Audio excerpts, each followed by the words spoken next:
Batu menangis. Pada zaman dahulu kala, hiduplah seorang ibu dengan anak perempuannya yang bernama Darmi. Ayah Darmi sudah meninggal saat Darmi masih kecil. Dahulu mereka hidup berkecukupan. Namun setelah ayahnya meninggal, ibu Darmi harus bekerja keras di ladang demi hidup mereka. Karena setiap hari bekerja di ladang, kulit ibu Darmi jadi kian gelap. Berat tubuhnya juga menyusut. Semua dilakukannya demi Darmi, putri satu-satunya. Namun apa yang dilakukan Darmi? Dia tidak mau membantu ibunya. Kerjanya setiap hari hanya berdandan. Dia juga enggan keluar rumah karena takut kulitnya jadi gelap seperti ibunya. Suatu hari, ibu Darmi hendak bekerja di ladang. Dia akan bekerja sampai sore sebab musim panen sudah tiba. Ibu Darmi berkata pada Darmi, Darmi, bisakah kamu memasak hari ini, nak? Ibu tidak bisa pulang siang ini karena harus menyelesaikan panen kita. Jika sudah selesai masak, maukah kamu mengantarnya ke ladang untuk ibu? Darmi yang sedang menyisir rambutnya yang indah terkejut. Tidak mau, Bu. Kalau aku masak, nanti rambutku bau tungku. Aku kan habis keramas. Lalu, kalau aku mengantar makanan ke ladang, kulitku jadi hitam. Aku kan habis luluran. Ibu Darmi hanya menggeleng-gelengkan kepala sedih. Di ladang, Ibu Darmi bekerja dengan keras. Dia mengumpulkan hasil panen. Besok, dia akan menjualnya ke pasar. Dia tidak memperdulikan perutnya yang lapar. Saat lelah, dia beristirahat sambil meminum air kendi yang dibawanya. Dia berdoa dalam hati, Ya Tuhan, tolong kami, ubahlah anakku. Lepaskan dia dari sifat malasnya. Setelah pulang dari ladang, Ibu Darmi pulang ke rumah.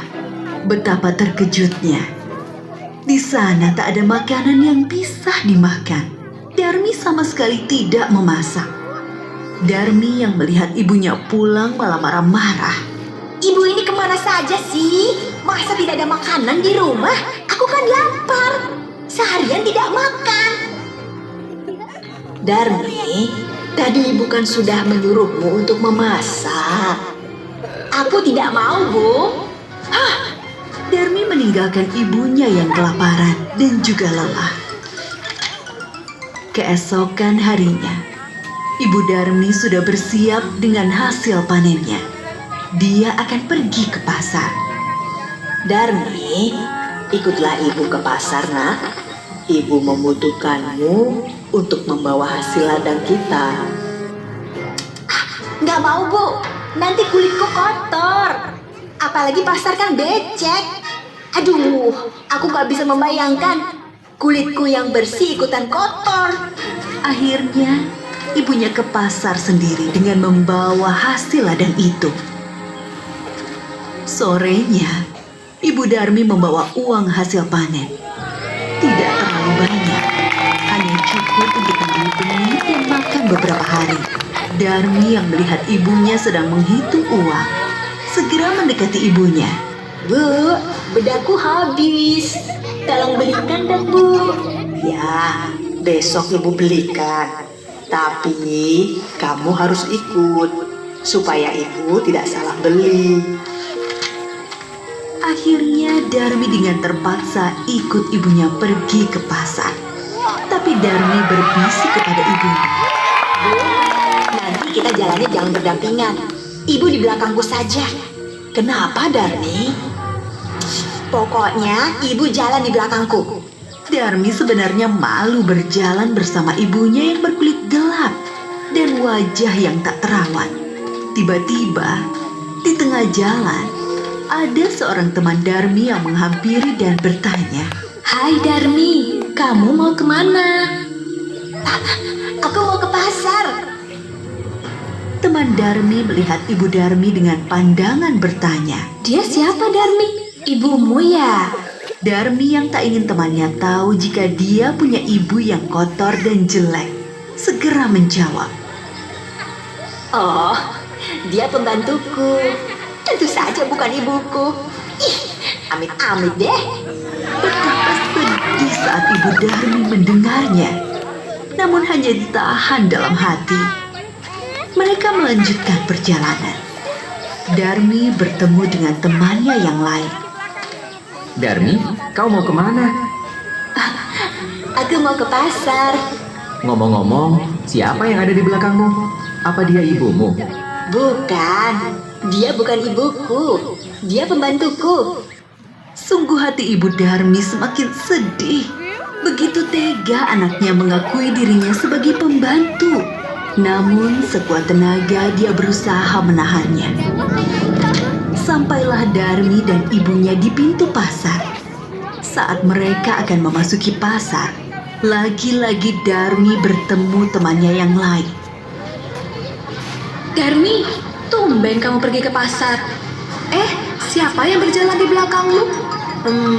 Itu pembantuku. Ibu Darmi tak kuasa menahan air matanya. Dia sudah tak tahan lagi. Maka dia pun berdoa dalam hati. Ya Tuhan, hamba sudah tidak kuat lagi bersikap anak-anak.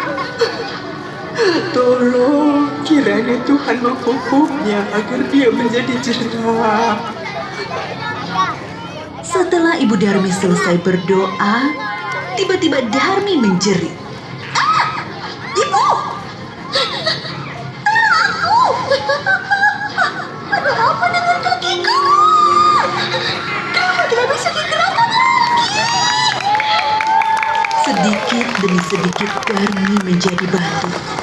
Ibu Darmi menangis pilu. Maafkan aku, Nak. Ini semua karena perlakuanmu terhadap ibu. Ampun, Bu. Ampun. Darmi tidak akan mengulanginya lagi.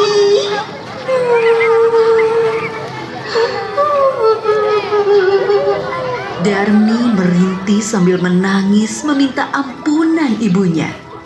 Sayang, semua tak bisa kembali. Darmi tetap menjadi batu. Dia harus menanggung hukuman karena telah durhaka terhadap ibunya yang sudah merawat dan menjaganya hingga dia besar. Batu itu akhirnya dipinggirkan orang-orang dan disandarkan di tebing. Hingga sekarang, batu itu masih ada di Kalimantan Barat dan dinamakan Batu Menangis.